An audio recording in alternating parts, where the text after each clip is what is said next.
So we have a very special Expo North digital shorts today. Sean, I want to welcome you from your own lockdown room, from my lockdown room. Hello.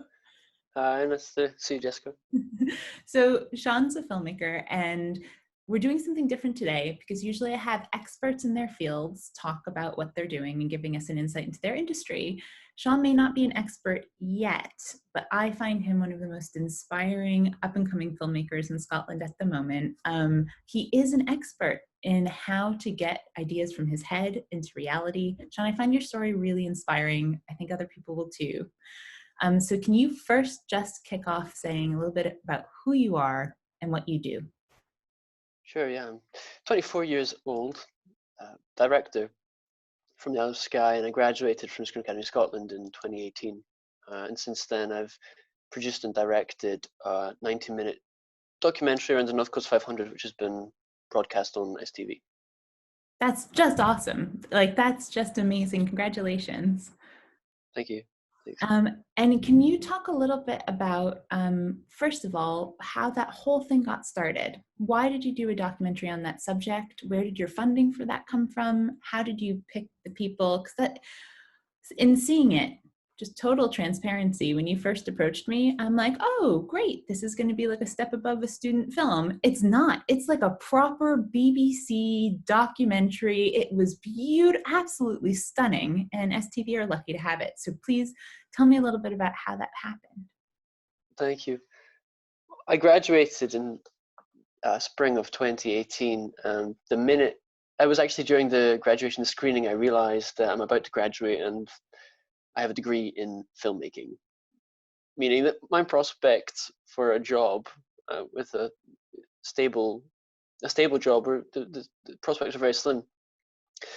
Coming from the Isle of Skye, I actually didn't know that much about Scotland, and I also wanted to challenge myself to make something bigger than the short films that we were watching in the cinema that we were making at university. So I thought, well, why don't I challenge myself by making a feature-length project, and I also learn more about Scotland because I research around this route which travels 500 miles across the Scottish Highlands.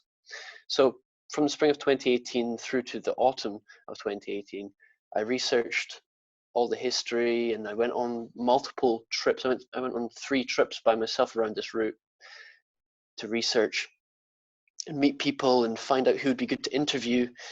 And after those 3 trips, myself, a camera operator, and a professional presenter went around the route to do recording over the course of 12 days, sleeping in hostels around the Scottish Highlands. And we'd partnered with businesses all around the route who I'd met beforehand. And afterwards, we worked with a sound designer, and we worked with a band called Manran and a singer, Kathleen McInnes. Brought it all together, edited it all together, took months and months and months and months. And at the end of it, we had a great project, but nobody to watch it. Can I pause you there? Because you make this sound so easy, but you didn't just get a cinematographer and you didn't just get like a host to take us around. You got like some of the top people in their field. How did you convince them? I think it's knowing what you want to do and communicating that clearly to people so they understand that, because at the end of the day, if you're trying to produce something and you would like to direct something, you've got to be confident in what your vision is and what the outcome is, so people trust that you're going to make it to the finish line. So that was a big part of it, and also willing to take chances. The cinematographer that I worked with, Alexander Peacock, he is very talented, but Alexander has he's been in the industry for a long time, but nobody's taken a chance on him. So it's taking a chance and trusting that this person is going to deliver. And I knew Alex was going to deliver because I knew him. Malcolm Jameson, the presenter, I'd worked with him before, and he took a little bit of convincing, but after he saw the research that I had done and the script that I had written, which was like that thick, he said, well, we'll have to cut it down a bit, but yeah, this sounds like good fun. And I was financing everything, so can we it talk was a sort little of like bit about that too? Sorry to poke, and if you don't want to say, you don't have to. sure. But I remember when I first met you, you told me how you financed it, and I'm like, God, that's great. Like, good for you. Do you mind sharing? Yeah. Um, I had some savings after I graduated, so that allowed us to get to principal photography and go around the route. It allowed me to do the research traveling around the route. And I financed it all through delivering food through Uber Eats. Um, and I was still paying people back until recently. So we filmed in the end of 2018. This is the beginning of 2020, and I just finished paying people off. Well done. So yeah, people taking deferred payments and understanding that it's a passion project. But yeah, That's it was all funded through cycling. good. And you got in shape, which is great. Honestly, it shows such perseverance to not only have that kind of vision and integrity to do that research well, and then convince the right people to work on it and have that vision of not just what you want it to look like, but how you feel each key principal player can contribute to your Mm, vision. And then also to be able to finance it on your own because of your hard work. I think that's awesome. And we were lucky enough to be able to show your documentary at Expo North, where I got yeah. to watch the whole thing, which was, again, very exciting. But now you have this thing, this beautiful thing you've created. What happens? Well, I didn't know what to do after I had finished it. I just knew how to make the film. And once I finished it, I thought, great, that's the end of the line. But no, it's not. And this is a warning to all aspiring filmmakers. Making the film is half the battle. Distributing it is the other half. And you've got to be ready for when you finish the film to actually get eyeballs to see it. So I started to contact all the national television stations, um, cold emailing, and responses were quite tepid. I then started to talk with producers from these television stations just to get advice about what to do, not to sell the documentary, but just to understand what I should be doing in order to have it considered by TV channels. And I received a lot of good advice. Um, Karen Kelly at Channel 4 was particularly helpful. Um, and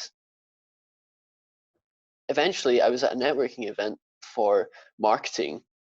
And at that event, I met um, a STV employee, and I asked him if he was familiar with anybody who was involved with the exhibition at STV, and he said yes. So I gave him the link to the documentary, and he passed it on to his higher up, and then I was taken for a meeting at STV, and they loved it, and they wanted to talk about acquiring and distributing it, And broadcasting it. can we see it now through them?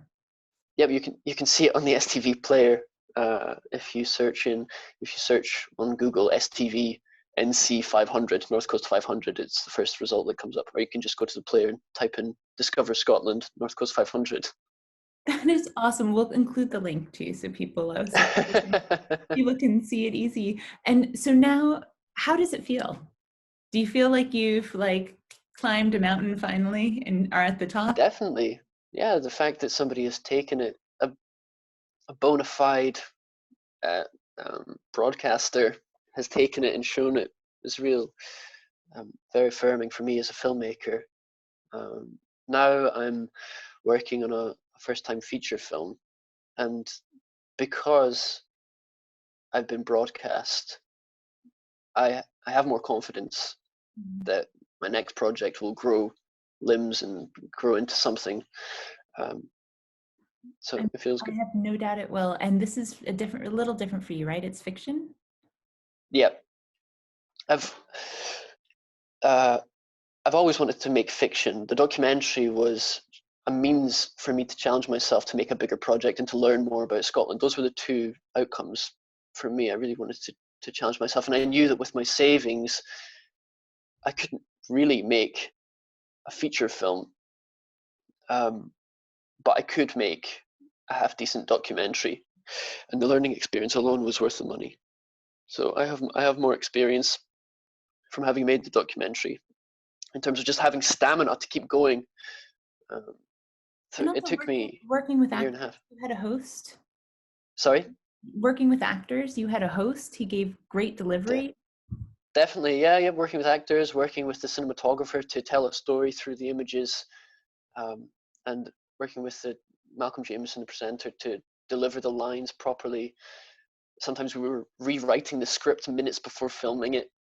Uh, collaboration is key when it comes to filmmaking, and that really taught me a lot about collaborating. I mean, we were traveling, we were up for 14 plus hours a day just filming and traveling, and everything was down to the wire because I was the one funding it. So if I was the one paying for everything, it was going to be as efficient as it possibly could be. And so everything was down to the wire, and it taught me a lot about working with people, working well with people in communication, and having the same vision. Sean, I cannot wait to see what you make next. I wish I had more time with you to ask all different kinds of questions, but I wanted to leave people because more than ever, we were talking about how I think that there's way more room for artists to share information and be transparent with each other because there's so much content. There's demand for content out there. There's room for a lot of people to make what they want without stepping on each other's toes. And I think that directors can create an atmosphere that's actually a little bit more supportive of each other rather than competitive now. There's room for it. So in that spirit, would you mind offering advice to other fellow filmmakers in Scotland or directors about anything you found helpful in the process? Um, just believe that you can make what you want to make, and if you just have the confidence that you will make something by X date, and you start working towards that, and you have an open mind, and you talk with people, then it's ultimately going to happen at some point or another, and you will find like-minded people. I think that's another important thing. Everybody's different, and it's natural that you won't get along with everybody, but there are other people who you will get along with and who do share your vision and do want to work together. So never be disheartened and keep going. I love that. So basically, be determined and confident about what you want to do, set a deadline. You mentioned a date. I think that's actually important. And then look for your kindred spirits out there who you can work with. Yeah. Good advice. Sean, thank you so much for joining us. Thanks for having me.